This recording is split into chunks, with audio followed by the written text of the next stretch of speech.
Hello ladies and gentlemen, I'm Big Hass and welcome to this masterclass. Today is all about pork belly. Now, when you buy your piece of pork, there's going to be a little bit of moisture left on the top of it. And in order to create that crispy crackling that we all love, we need to make sure that our pork belly is completely dry. I'm going to take a little bit of kitchen roll. I'm just going to pat this pork belly dry, right? Making sure that the skin's completely dry and the meat underneath. I'm going to dry this piece of pork in the fridge for at least 8 hours, but you can go overnight. Loosely cover it with some kitchen towel. Take it to the fridge. Right, so now we're gonna make a beautiful flavored salt that's gonna draw the moisture out in order to create the crackling, but also give us a little secret twang of flavor, right? So we're gonna go in with some robust and earthy fennel seeds. Now we're gonna add some Szechuan pepper, that's gonna give us like that fruity, mouth-numbing flavor. Now I want the seeds from one cardamom pod, right? This is gonna give us like a floral background.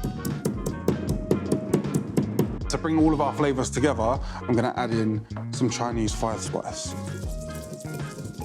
Now, from there, we need to add big whack of table salt, right? So the salt is going to season our pork belly, but also carry all these flavors throughout the skin.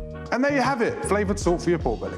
Right, we're back. Now, porks have plenty of time to dry in the fridge. We're gonna take this piece of pork out and we're gonna talk about scoring. So firstly, we're gonna start off with the very top corner of our pork and we're gonna do 1 centimeter slits. We've just broken through the skin. This is gonna allow the salt to penetrate, the fat to escape, to give us that beautiful crispy top. If your pork belly's already scored, feel free to add a few more just so that we can get our flavored salt inside those little slits in order to create more flavor. Now, I like to season my pork belly meat side up. And we want to be generous. As you can see, there's like whole bits of fennel. I'm getting lovely smells from like 5-spice. I'm gonna flip this piece of pork over.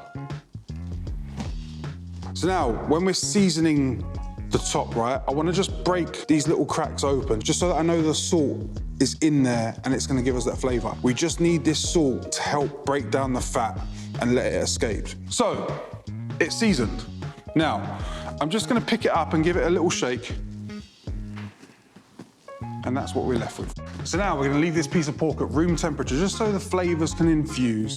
But since I've been handling raw meat, I'm gonna go off and wash my hands. Right, so while the meat rests, it's important that we preheat our oven. Put your oven on full whack and let it come up to temperature for half an hour.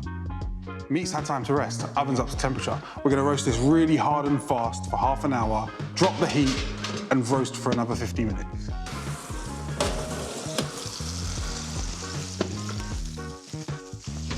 Right, so the pork needs to rest, right? You need to imagine it as a muscle. It's been under intense heat, so it's contracted. Allowing it to rest is gonna let the juice flow through the meat again and get nice and tender. So the meat's rested, it's nice and relaxed. It's wanting us to carve it. We've got beautiful crackling, right? And all we're gonna do is carve straight down. And there you have it. Crispy pork belly, delicately delicious meat on the bottom, crackling for days. That's my Tesco masterclass with me, Big Hass.